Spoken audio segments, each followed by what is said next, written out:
এখানে আসার জন্য সংবাদ মাধ্যমের প্রত্যেককে প্রথমেই দলের পক্ষ থেকে আন্তরিক কৃতজ্ঞতা এবং অভিনন্দন জানাচ্ছি। আমরা একটা লোকসভা নির্বাচনে প্রতিদ্বন্দ্বিতা করছি ভারত সরকার তৈরি নির্বাচন। এই নির্বাচনটা জেলা পরিষদের নির্বাচন নয়, বিধানসভার নির্বাচন।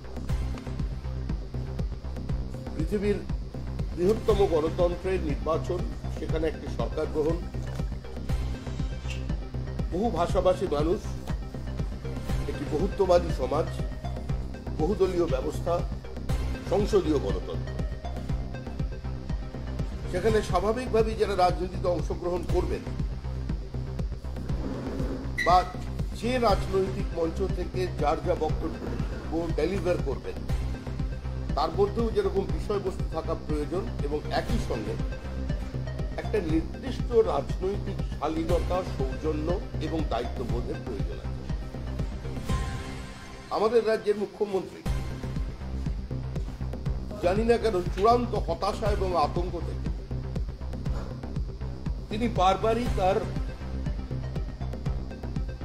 মেজাজ হারিয়ে ফেলছেন, সন্তুলন হারিয়ে ফেলছেন এবং দেশের প্রধানমন্ত্রীকে আক্রমণ করার সময় তার এমন মিষ্টি মধুর শব্দ বলি তার মুখ থেকে বেরিয়ে আসছে যা স্বাভাবিকভাবেই পশ্চিমবঙ্গের মানুষকে ভাবাবেগকে শুধু আহত করছে না, সামগ্রিকভাবে রাজনৈতিক পরিসরকে এবং রাজনৈতিক কর্মীদের রুচিকে একটা অন্য জায়গায় পৌঁছে দিচ্ছে।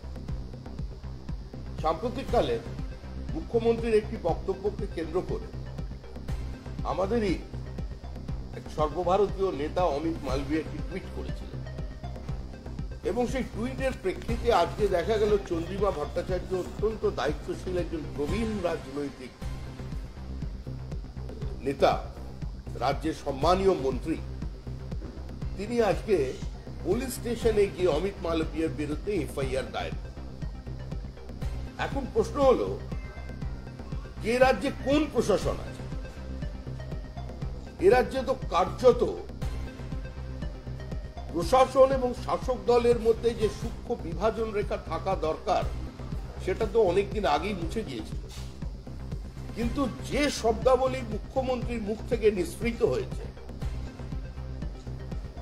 সেই শব্দ যদি অনুবাদ আকারে কেউ সেটাকে টুইট করে প্রতিবাদ করেন এবং করা তার কর্তব্য, করাটাই কাজ এবং করাটাই করা উচিত,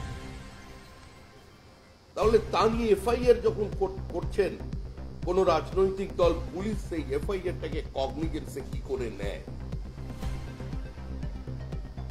যে শব্দ বলি পাবলিক ডোমেনে আছে, যেটা ভাইরাল হয়ে প্রত্যেকের কাছে ঘুরে বেড়াচ্ছে, যে দেশের প্রধানমন্ত্রী সম্পর্কে লাগাতার মুখ্যমন্ত্রী কি ভাষায় আক্রমণ করছেন, আমাদের স্বরাষ্ট্রমন্ত্রীকে হদল কুটকুট বলছেন, মুখ্যমন্ত্রী প্রধানমন্ত্রীকে তুই বলে সম্বোধন করছেন, কোমরে দড়ি লাগিয়ে ঘুরিয়ে দেবেন বলছেন, সরকারি মঞ্চ থেকে সরকারি খরচায় প্রশাসনিক সভার নামে যিনি প্রতিনিয়ত রাজনীতির বিভাজন চালাচ্ছেন, একজন রাজ্যের মুখ্যমন্ত্রী প্রকাশ্যে মঞ্চে দাঁড়িয়ে ধর্মনিরপেক্ষতার নামে সমাজকে ভেঙে টুকরো করছেন, রামনবমীকে দাঙ্গা দিবস বলছেন, প্রকাশ্যে আহ্বান জানাচ্ছেন যে কেউ যদি শ্রীরাম শব্দ মানে গালিগালাজ করে তার কাছে ওটা গালিগালাজ, তাহলে আল্লাহর নামে শান্তির দোয়া করবেন। এই বিভাজনের রাজনীতি যিনি করছেন তার দল থেকে আবার এফআইআর করছে, পুলিশ সেই এফআইআর দায়ের করছে। এর থেকে দুর্ভাগ্যজনক পরিস্থিতি আর কিছু তৈরি হয়নি। মুখ্যমন্ত্রী কলকাতার থেকে অনেকটা দূরে উত্তরবঙ্গে এসে বেশ কিছু সময় কাটিয়ে গেলেন। মুখ্যমন্ত্রী হবার পরেই তিনি বলেছিলেন আর কোনোদিন পশ্চিমবঙ্গ এই উত্তরবঙ্গের মানুষকে কষ্ট করে কলকাতায় পৌঁছতে হবে না। তিনি উত্তরকন্যার কথা বলেছিলেন, নিয়ম করে এখানে সেক্রেটারিরা এবং সংশ্লিষ্ট দপ্তরের মন্ত্রীরা বসবেন। মুখ্যমন্ত্রীর দেহ প্রতিশ্রুতি কোথায় গেল? যারা উত্তরকন্যা সম্পর্কে অবহিত আছেন, আমরা সংবাদ মাধ্যমের মাধ্যমে সারা উত্তরবঙ্গবাসীর কাছে জানাতে চাইছি যে মুখ্যমন্ত্রী যে উত্তরকন্যার কথা বলেছিলেন সেই উত্তরকন্যা কোথায় দাঁড়িয়ে? আপনি একজন তৃণমূল কংগ্রেসের মন্ত্রীর নাম বলুন,